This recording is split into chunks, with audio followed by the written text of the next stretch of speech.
आणि बातमी मूर्तिजापूर येथून पाहूया। मूर्तिजापूर तालुक्यातच नव्हे तर जिल्ह्यामध्ये दमदार कारगिरी करणारा गोरक्षक आदित्य महाजन मूर्तिजापूर यांना गोपनीय माहिती मिळाली की नॅशनल हायवे क्रमांक 53 वर आयशर ट्रक क्रमांक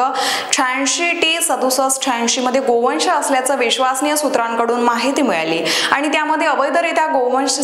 जनावरे अकोल्यावरून अमरावतीकडे जाणार असल्याची माहिती मिळाली। यावरून त्यांनी सदर ट्रकचा पाठलाग केला असता त्यांना 108 वर कॉल करून पोलीस प्रशासनाला माहिती देऊन पुढील कारवाई करिता आसरा फाटा येथे पोलीस प्रोटेक्शन मागितले होते आणि हे त्या आयशर गाडीचा पाठलाग करीत असताना ही गाडी आसरा फाटा जुने घरकुल परिसरामध्ये घेऊन जाऊन तिथे आरोपी अब्दुल तोहीद अब्दुल बहीद मोहम्मद अरमान 3 इतर 4 ते 5 इसम यांनी घटनास्थळी जमाव करून स्वतः ट्रकवर गोटमार करून ट्रकचे नुकसान केल्याची माहिती गोरक्षकाच्या गाडीवरील सुद्धा गोटमार केली असल्याची माहिती समोर आली आहे।